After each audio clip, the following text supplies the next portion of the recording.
예, 오늘 우리가 함께 살펴볼 말씀은 시편 72편의 말씀입니다. 함께 같이 말씀 듣도록 하겠습니다.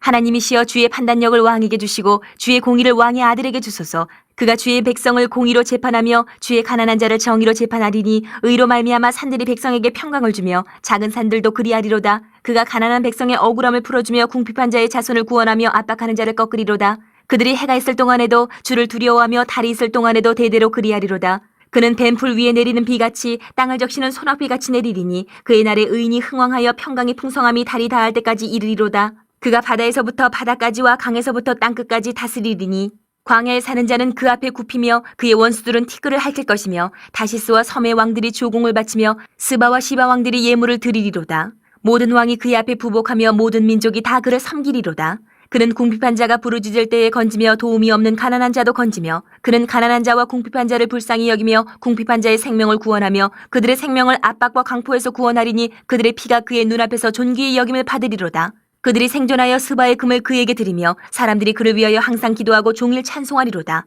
산 꼭대기의 땅에도 곡식이 풍성하고 그것의 열매가 레바논같이 흔들리며 성에 있는 자가 땅의 풀같이 왕성하리로다. 그의 이름이 영구하며 그의 이름이 해와같이 장구하리로다. 사람들이 그로 말미암아 복을 받으리니 모든 민족이 다 그를 복되다 하리로다. 홀로 기이한 일들을 행하시는 여호와 하나님 곧 이스라엘의 하나님을 찬송하며 그 영화로운 이름을 영원히 찬송할지어다. 온 땅에 그의 영광이 충만할지어다. 아멘 아멘. 이새의 아들 다윗의 기도가 끝나니라.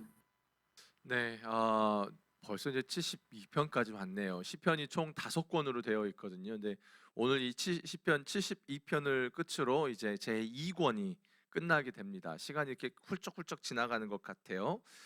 오늘 본문은 이 저자에 대한 이견이 조금 있는 본문이기도 합니다. 소제목에 보면 솔로몬의 시라고 나와 있어서 이거 솔로몬이 쓴 시가 아니냐라고 또 이렇게 주장하는 학자들이 있는 반면, 또 20절 끝에 보면 이새의 아들 다윗의 기도가 끝나니라라는 것으로 보아서 다시 다윗이 기록한 시편이 아니냐라고 이제 말하는 사람이 있는데요. 이제 일반적인 해석의 차이가 약간씩은 있겠지만 보편적으로는 다윗이 자신의 왕권을 마감해가는 과정 속에, 그러니까 솔로몬의 시라는 개념이 아니라 이게 히브리어 언어로 볼 때 솔로몬을 위한 시라고 이렇게 해석을 해서 다윗이 솔로몬을 위해서 기록한 기도의 내용이 이제 여기 시편으로 이렇게 기록해 놓은 것이 거라고 이제 보고 있습니다. 자, 근데 오늘 본문에 다윗이 자신의 아들 솔로몬을 위해서 하나님께 간절히 기도하고 있는 이 내용을 보게 되면 우리가 이제 보편적으로 생각하고 있는 어떤 상식과는 조금은 거리가 먼 것 같다는 느낌을 받습니다. 왜냐하면 우리가 자녀들을 위해서 기도할 때 보통 그렇잖아요. 하나님, 내 자녀가 세상 가운데서 잘 되길 원합니다. 뭐 복 받길 원합니다. 뭐 이런 식으로 기도를 한단 말이죠. 그런데 다윗이 솔로몬을 위해서 그가 기도하는 첫 번째 기도의 내용이 뭐냐면, 하나님, 주의 공의를 왕의 아들 솔로몬에게 주세요라고 기도하는 겁니다. 2절에도 보면 솔로몬이 주님의 백성들을 정의로 판결할 수 있게 해 주십시오. 주님의 불쌍한 백성들을 공의로 판결할 수 있게 해 주십시오라고 기도합니다. 그 이하에 나오는 내용들도 같은 맥락이에요. 주님의 백성들을 바르게 통치하고 공의로 다스리는 왕이 되게 해달라고 기도하는 내용입니다. 어떻게 보면 뭐 복받고 잘 살게 해주세요 뭐 이런 기도가 아니에요. 이스라엘의 왕으로서, 하나님 나라의 왕으로서 그 역할을 이렇게 누구보다 잘 감당하길 원하는 다윗의 그런 애절한 마음이 어떻게 보면 이 기도 가운데 담겨져 있는 겁니다. 이 시편은 어떻게 보면 다윗의 자신의 생을 거의 마감해 가는 과정 중에 올려드린 기도란 말이죠. 그러니까 여러분 그렇잖아요. 우리가 노년을 향해 가는 가운데서 쓴 시라는 것, 기도라는 것, 그때 말 한마디 한마디라는 것은 거기에 그 마음, 그가 전생에 살아온 모든 생의 마음이 거기에 담겨져 있다라는 겁니다. 그렇죠. 사실 열왕기상 여러분 2장에 가보면 다윗이 솔로몬에게 유언하는 장면이 나옵니다. 그때도 다윗은 솔로몬에게 다른 이야기를 하지 않습니다. 솔로몬, 네가 대장부가 돼야 돼. 그 대장부처럼 하나님의 말씀을 잘 지키는 자가 되어야 돼. 모세에게 준 율법을 그대로 지키고 살아가면, 말씀 따라 살면 네가 형통할 거야 라고 유언을 남깁니다. 물론 여기서 형통하다라는 말이 뭐냐면 그냥 우리 뭐 탄탄대로가 될 거야 이런 개념이 아니에요. 그냥 부귀영화를 말하는 게 아니라 솔로몬 너를 왕이 되게 하신 분은 하나님인데 그 하나님이 너를 통해서 하나님의 하나님 되심이 드러날 거야. 요게 형통이에요. 그러니까 우리 인생에 형통하십시오라고 말하는 건 뭐냐면 그냥 세상적인 개념이 아니라 당신의 삶 속에 하나님의 하나님 되심이 드러나길 원합니다라는 개념이에요. 그러면서 이렇게 다윗이 솔로몬을 향해서 유언합니다. 그렇게 유언하고 나서 어떤 이야기가 나와요? 요압과 바르실레와 시므이에 대해서 다윗이 유언을 합니다. 이 세 사람의 공통점이 뭐냐면 모두 다 하나님 나라와 관련이 되어진 자들입니다. 다만 다른 점은 뭡니까? 요압과 시므이는 하나님 나라의 걸림돌 같은 역할을 했던 사람이고 바르실레는 하나님 나라의 디딤돌과 같은 그런 일을 했던 사람이에요. 즉 다윗은요 죽는 순간까지 솔로몬에게 하나님이 다스리는 그 나라, 공의로운 나라가 되기를 누구보다 간절히 소망하고 있었다는 겁니다. 그러니까 오늘 본문처럼 솔로몬을 위해서는 기도의 내용도 보면 이렇게 오늘 본문처럼 흘러가고 있다라는 겁니다. 실제 솔로몬이 왕이 되고 나서 하나님 앞에 일천번제를 드립니다. 그리고 하나님이 솔로몬에게 야 솔로몬 네가 원하는 게 뭐냐라고 물었을 때에 솔로몬이 뭐라고 이야기하죠?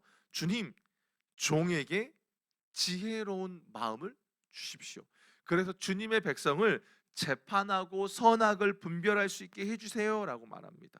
주님, 이 많은 주님의 백성을 누가 재판할 수 있겠습니까? 라고 이렇게 기도하죠. 그리고 거기 보면 그 기도 제목을 하나님이 마음에 들어하셨다라고 성경이 기록하고 있어요. 여기서 재판, 오늘 본문에도 나오는 이런 재판이라는 개념을 여러분 오늘날의 재판의 개념으로 여러분 이렇게 이해하시면 안 될 것 같습니다. 이 재판이라는 개념은 뭐냐면 하나님 나라의 질서가 바르게 세워진다라는 개념입니다. 그러니까 하나님이 통치하시는 통치가 바르게 흘러간다라는 뜻입니다. 하나님 선하시죠? 그 하나님의 선하심이 나타나는 곳에는 생명이 살아나고 하나님이 다스리는 곳에는 불의가 아니라 공의와 정의가 흘러간다는 겁니다. 여러분 이사야 선지자가요 주님이 다시 오실 그날 완전한 하나님 나라의 통치에 대한 이야기를 해요. 그 65장에 나오는데 거기에 주님이 다스리는 나라는 어떻다라고 이야기하냐면 다시는 울음소리가 없대요. 울부짖는 소리가 들리지 않다라는 겁니다. 그냥 며칠만 살다가 죽는 이런 일들이 없다라는 거예요. 그래서 이리와 어린 양이 함께 풀을 먹고 사자가 소처럼 여물을 먹고 뱀이 흙을 먹는 일들이 일어날 것이다라고 이해해요. 서로 해치거나 상하게 하는 일이 전혀 없을 거다라는 겁니다. 그러니까 그게 하나님이 통치하시는 공의로운 나라의 특징이라는 겁니다. 지금 다윗이 자기가 죽음을 앞두는 그런 상황 속에서 솔로몬을 위해서 기도하고 있는 거예요. 그냥 내 아들 잘 되게 해주세요라는 것이 아닙니다. 그런 수준이 아니에요. 여러분들은 여러분들의 자녀를 위해서 무슨 기도를 하십니까? 우리가 흔히요 여러분 마인드라는 말을 써요. 당신은 이런 마인드입니까? 어떤 마인드이십니까? 이런 마인드란 말을 씁니다. 가치관이 뭡니까? 인생의 방향성이 뭡니까? 라고 우리가 이야기합니다. 근데 이 마인드라는 건 어떻게 형성이 되냐면 내가 보고 들은 것이 우리의 마인드가 됩니다. 우리의 세상을 살아가는 가치관이 됩니다. 인생의 방향을 정해줍니다. 내가 세상을 경험하면 그 경험한 세상적인 것이 내 마인드가 됩니다. 반대로 내가 하나님을 경험하면 그 하나님 나라가 내 삶의 마인드가 되고 내 인생의 방향을 잡아준다는 겁니다. 무슨 이야기냐면 다윗이 오늘 이렇게 솔로몬을 위해서 이렇게 기도하는 가장 큰 이유는 뭐냐면 그 말은 다윗의 마인드가 지금 철저하게 하나님 쪽을 향하고 있다는 거예요. 하나님이 다스리는 나라에 대한 마인드가 다윗 안에 세워져 있다는 겁니다. 그러니까 어때요? 다윗이 일평생 보고 듣고 경험한 것이 하나님 그분입니다. 하나님이 다스리는 삶을 다윗이 일평생 경험했다는 겁니다. 얼마나 그가 하나님을 깊이 만났고 하나님과 친밀했고 하나님 안에 있었으면 그가 죽기 전에 그의 아들을 위해서 기도하는 내용이 뭡니까? 하나님, 우리 아들 솔로몬에게 있어서 하나님의 공의가 나타나길 원합니다. 이 아들 또한 하나님이 다스림을 경험하길 원하고 그 하나님이 다스리는 대로 이 나라를 다스릴 줄 아는 자가 되길 원합니다. 라고 이야기하는 거. 왜요? 다윗이 경험했으니까요. 그 하나님의 공의가 자기의 인생 속의 정답이다라는 것을 알기 때문에 솔로몬을 위해서도 그렇게 기도하더라는 겁니다. 이렇게 저는 오늘 말씀을 이렇게 시편 71편을 이렇게 쭉 보는데 그냥 다윗의 인생이 그냥 파노라마처럼 싹 지나가는 겁니다. 여러분, 다윗의 인생이 어땠습니까? 참 힘든 인생이었습니다. 갑자기 스타가 됐습니다. 근데 갑자기 왕의 사위가 됐지만 사, 사울이 왕이 자기 장인어른 자기를 죽이려 합니다. 10여 년을 고난을 당합니다. 도망 다닙니다. 젊음의 시대를 다 그렇게 도망 20대를 다 그냥 도망 다니는 걸로 써버립니다. 근데 그렇게 그리고 왕이 되고 나서도 얼마나 많은 고난이 있었습니까? 그런데 다윗이 지나간 인생에는요, 여러분, 하나님의 흔적이 남아 있었습니다. 하나님이 도우시고 하나님이 다스리는 흔적이 그의 인생 속에 남아 있었다는 거예요. 여기 여러분 12절 13절 한번 보세요. 그는 궁핍한 자가 부르짖을 때에 건지며 도움이 없는 가난한 자도 건지며 그는 가난한 자와 궁핍한 자를 불쌍히 여기며 궁핍한 자의 생명을 구원하며. 여러분, 이거 보면요, 어떤 말씀이 떠오르십니까? 다윗이요, 아둘람 굴에 있을 때에 누가 오지요? 누가 찾아오지요? 상처 입은 자들, 원통한 자들, 은혜와 회복이 필요한 자들이 다윗에게 몰려왔습니다. 그리고 그것을 통해서 다윗을 통해 세워지는 하나님 나라의 기초가 그때 세워지게 돼요. 그 사람들을 중심으로요. 14절을 보면 그들의 생명을 압박과 강포에서 구원하리니 그들의 피가 그의 눈앞에서 존귀 여김을 받으리로다. 다윗의 인생이 늘 그랬어요. 생명의 압박과 강포를 경험했습니다. 그럼에도 불구하고 그 속에서 늘 주님이 자신을 존귀히 여겨주심을 다윗이 경험했다라는 거예요. 그렇죠. 그러니까 자신이 경험한 인생의 여러 여정들이요, 기도에 고스란히 나타나는 거예요. 내 아들 때에는 내 아들이 그런 삶을 살길 원합니다. 누군가를 세우고 살리고 거기서 건져내는 역할을 감당하길 원합니다. 단순히 부귀영화를 구하는 그런 기도로 나가는 게 아니에요. 불의한 세상 속에서 하나님의 공의가 솔로몬에게 나타나게 해주십시오. 그래서 솔로몬이 그 하나님의 공의로움을 경험하고 그것을 근거로 주님의 백성들을 재판하게 해달라고 간구하는 겁니다. 저는 이 말씀을 보면서 정말 이런 마음이 들더라고요. 다윗이 그 삶에 얼마나 하나님을 깊이 경험했으면 이런 기도가 나왔을까라고 묵상하면서 우리의 삶도 동일하다라는 겁니다. 우리의 인생에서 하나님을 경험한 크기가 크다면, 그 가운데 담겨진 하나님에 대한 고백이 있다면, 여러분 아마 그 고백을 고스란히 여러분의 자녀들에게 기도할 겁니다. 반대로요, 야 그거 별거 없어, 야 대충 해, 신앙 그거 야 교회 예배 대충 들어도 되고 그냥 해도 돼 라고 여러분이 살아오고 경험했다면 고스란히 그게 여러분의 자녀들에게 영향으로 흘러갈 것입니다. 종교생활 했다면 그럴 겁니다. 똑같이 그냥 그렇게 흘러갈 겁니다. 지금 다윗은 그냥 단순히 자기 아들을 위한 중보기도가 아니에요. 그가 철저하게 어떻게 하나님 앞에 살아왔는가가 이 기도 가운데 묻어나고 있더라는 겁니다. 그리고 그 결론이 어떻게 나오는지 아세요? 18절에 홀로 기이한 일들을 행하시는 여호와 하나님 곧 이스라엘의 하나님을 찬송하며 그 영화로운 이름을 영원히 찬송할지어다라고 말해요. 이 표현이 참 재미있어요. 기이한, 이게 경이적이다, 놀라다라는 뜻이 있는데 이게 그 원어에는 오늘 본문에서는 이게 창조하다라는 뜻으로 쓰여졌어요. 그렇게 나왔어요. 그리고 단절 없이 계속된다라는 그런 뜻입니다. 한마디로 뭐예요? 다윗의 인생 속에 하나님이 창조적인 권능을 행하셨던 그 기사와 능력이 다윗의 인생 속에 나타났다라는 겁니다.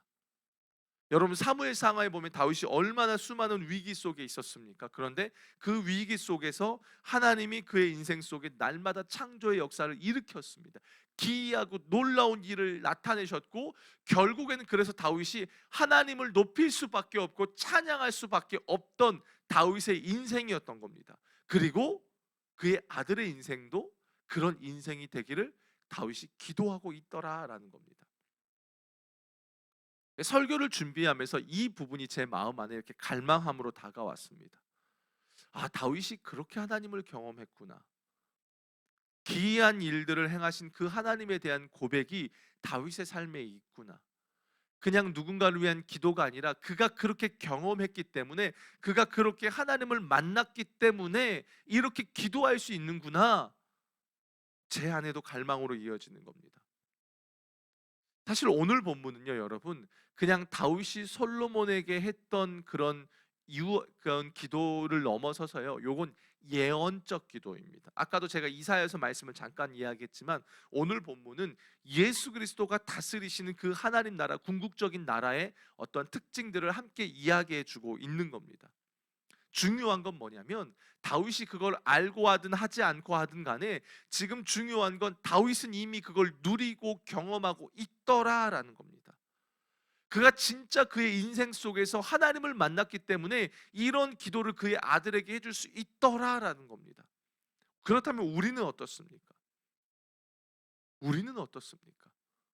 무엇을 그들에게, 아이들에게 유산으로 물려줘야 합니까? 우리 다음 세대들에게 무엇을 물려줘야 합니까? 그 하나님을 온전히 만나는 것, 내가 경험한 것 있다면 그걸 전할 수 있겠죠. 우리의 본성은 그냥 가만히 놔두면 죄악으로 흘러갈 수밖에 없습니다. 근데 주님이 우리의 삶에 통치하시니까, 한마디로 다윗의 인생 속에 하나님의 통치가 얼마나 많았으면 다윗이 이렇게 기도할 수 있었냐라는 겁니다. 사랑하는 여러분, 어제 제가 이제 수요 중보기도 때 바르실레에 대한 설교를 했습니다. 바르실레의 인생도 그랬던 것 같아요. 가만 보니까 다윗과 바르실레 그 두 사람의 공통점을 꼽자면, 이 두 사람은 하나님을 마주하며 하나님의 영광을 경험하며 하나님의 다스림이 그들 안에 있었다는 겁니다. 그러니까 어때요? 우리 흔히 그런 말 하잖아요. 선수는 선수를 알아본다고요. 그러니까 다윗이 그 바르실레와 그렇게 함께하고 싶었던 마음이 공감이 되더라는 겁니다. 사랑하는 여러분, 신앙이 종교적으로 흘러가면 안 됩니다. 율법적으로 흘러가면 안 됩니다. 진짜 주님을 만나고 있느냐? 교회 왔어요. 교회는 엄청 많이 옵니다. 그런데 그냥 왔다 가고 종교적으로 내가 무엇인가 하는 것으로 우리의 신앙이 끝나버리면 안 됩니다. 정말 내가 이곳에서 하나님이 살아계시다고 말하는데, 하나님은 반드시 계신다고 말하는데, 내가 그 하나님을 경험하고 그 하나님이 나를 다스리시는 주의 통치가 내 삶에 경험되어지고 있느냐? 여러분, 이건 전혀 다른 이야기입니다. 왜요? 주님을 만나면 달라질 수밖에 없다는 거예요. 여러분, 한국 교회가 욕을 먹는 이유가 뭡니까? 종교 생활 때문입니다. 종교 생활 때문입니다. 우리가 종교 생활하면요, 어디서든 인정받을 수가 없습니다. 왜요? 종교 생활은요, 생명이라는 것은 찾아볼 수 없기 때문입니다. 그 종교 생활하는 곳에는 하나님의 나라가 세워질 수가 없는 겁니다. 다윗의 인생은요, 여러분, 종교 생활이 아니었습니다.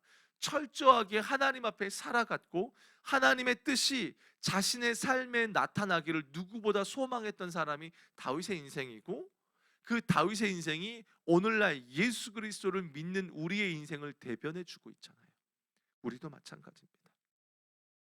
하나님, 다스림이 있길 원합니다. 그래서 다윗이 위대한 왕으로 불려지는 겁니다. 반대로 여러분, 솔로몬은 어떻습니까? 솔로몬을 보게 되면 왕정 초기까지 나름 괜찮았습니다. 그때 어떤 유명한 재판 있잖아요.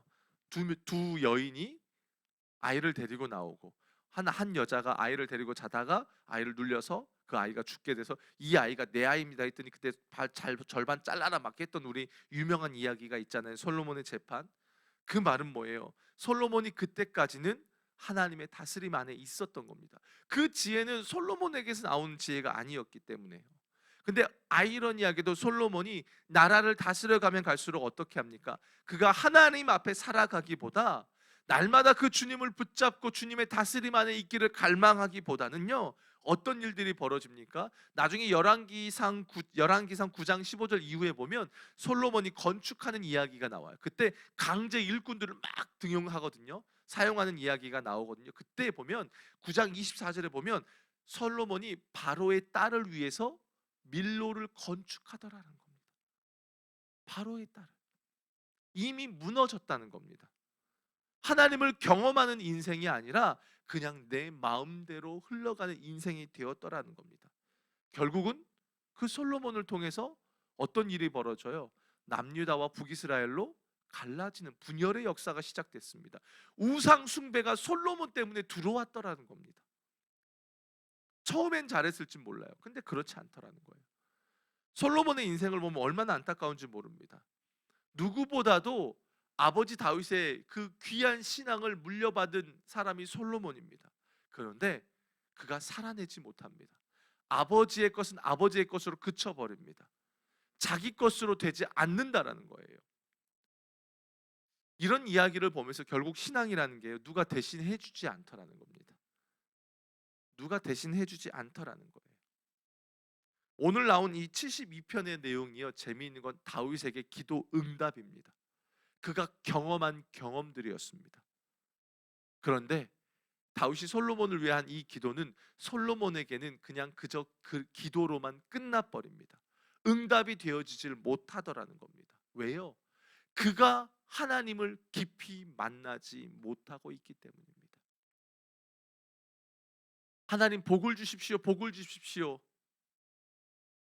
근데 내 그릇이 쬐끄만한 이 뚜껑, 병뚜껑만 하면 하나님의 그 은혜가 부어질까요?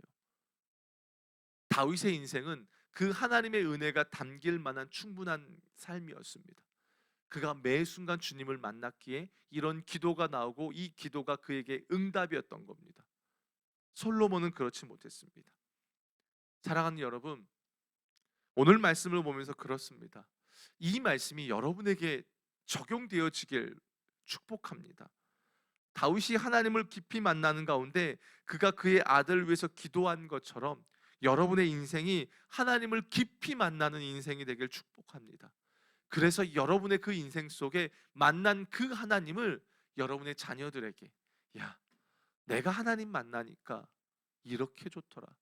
너도 너의 인생 속에 하나님의 공의가 나타나길 내가 기도할게. 하나님이 다스리는 인생, 그 하나님의 다스림을 받고 하나님이 나타내고 드러내는 인생, 그게 내가 경험한 인생인데 너에게도 그런 인생이 경험되어지길 내가 축복한다 라고 여러분 기도해 줄 수 있는 여러분의 삶이 되길 원합니다. 종교 생활로 끝나지 맙시다. 예배를 드린다고 앉아 있지만 그냥 앉아 있는 것이 아니라 이 가운데서 진짜 하나님을 바라보고 진짜 하나님을 경험하는 우리의 인생이 되길, 그래서 하나님의 다스림이 넘쳐나는 여러분의 인생이 되길 주님의 이름으로 축복합니다. 우리 함께 같이 기도했으면 좋겠습니다. 오늘 말씀 1절 2절을 붙들고 기도하겠습니다. 하나님이여, 주의 판단력을 왕에게 주시고 주의 공의를 왕의 아들에게 주소서. 그가 주의 백성을 공의로 재판하며 주의 가난한 자를 정의로 재판하리니. 우리가 방금 나누었던 것처럼 다윗이 먼저 그 하나님의 공의를 경험했기 때문에 그의 아들을 위해서 이렇게 기도할 수 있는 것처럼 여러분 우리의 삶을 놓고 기도합시다. 누군가를 위해서 중보하는 것 중요하지만 그 이전에 여러분의 인생을 놓고 기도합시다. 하나님, 매일 반복되는 것 같고 내 삶에는 이제는 변화라는 것 일어나지 않을 것 같고 절망만 있을 것 같은 내 인생일지 모르겠지만 하나님, 내가 이 시간 기도하며 선포하며 나아갑니다. 하나님, 내가 하나님을 깊이 만나는 자가 되길 원합니다. 주님이 내 삶에 다스리시는 내 인생 속에 하나님 나라가 임하기를 원합니다. 주님의 통치가 먼저 임하기를 원합니다. 그래서 내 인생, 그 거룩한 인생 되게 해주십시오. 하나님이 다스리는 인생 되게 해달라고 우리의 삶을 놓고 여러분 축복하면서 우리 인생을 놓고 우리 함께 같이 기도하며 나아가겠습니다. 아버지 하나님, 이 시간 간구하며 나아갑니다. 하나님, 다윗은 누구보다도 하나님의 공의를 경험했던 자입니다. 불의한 세상 속에 누구보다도 하나님이 다스림을 경험했던 자입니다. 그래서 오늘 본문처럼 이렇게 기도할 수 있고 이렇게 고백할 수 있었습니다. 하나님, 우리의 인생이 그런 인생 되길 원합니다. 다윗과 우리가 다른 점이 무엇이 있겠습니까? 우리의 인생도 똑같습니다. 아버지 하나님, 우리가 주님을 경험하길 원합니다. 주님이 다스리시는, 주님이 통치하시는 그 그런 삶을 경험하길 원합니다. 하나님, 그러기 위해서 우리가 깨어있길 원합니다. 하나님, 그러기 위해서 주님을 바라보길 원하고 주님과 동행하길 원합니다. 이미 주님이 우리와 함께 해주시겠다고 약속하셨는데 우리는 그 함께 하시는 주님을 바라보지 못하고 허황된 것을 바라보며 헛된 종교 생활을 할 때가 얼마나 많은지요. 아버지 하나님, 모든 종교 생활을 청산하길 원합니다. 그리고 인격적인 주님을 만나고 그 주님과의 기쁨이 있고 사귐이 있고 주님의 다스림을 경험하는 아름답고 복된 인생 되게 하여 주시옵소서. 그래서 날마다 하나님의 일하심을 경험하는 우리들의 인생, 그래서 그 하나님을 나타내는 복된 인생 될 수 있도록 아버지 하나님 인도하여 주시옵소서. 우리 마지막으로 기도할 때에요, 18절 19절 말씀을 붙잡고 기도했으면 좋겠습니다. 홀로 기이한 일들을 행하시는 여호와 하나님 곧 이스라엘의 하나님을 찬송하며 그 영화로운 이름을 영원히 찬송할지어다. 온 땅에 그의 영광이 충만할지어다. 아멘, 아멘. 여러분, 우리의 삶이, 여러분의 인생 어떠십니까? 막혀 있으십니까? 여전히 암담한 것처럼 보여지십니까? 이 시간 기도할 때에요, 하나님, 내 삶에 그리스도 예수 안에서 기이한 일들을 주님 나타내 주십시오라고 기도합시다. 하나님, 나를 구원하신 예수 그리스도와 내가 동행하는 가운데 하나님, 홀로 기이한 일들을 행하신 여호와 하나님을 찬양할 수 있도록 내 삶에 하나님 역사해 주십시오. 내가 주님을 바라봅니다. 주님, 내가 주님을 찬양합니다. 그 영화로운 이름을 찬양하오니 하나님, 내 삶에 주의 영광이 마음껏 나타내 주시고 주님의 그 기이한 일들, 창조의 역사가 오늘 또 마음껏 일어나게 해달라고 내 삶을 놓고 우리 마지막으로 주님의 이름 한번 부르시고 기도하시고 계속해서 기도하시겠습니다. 주여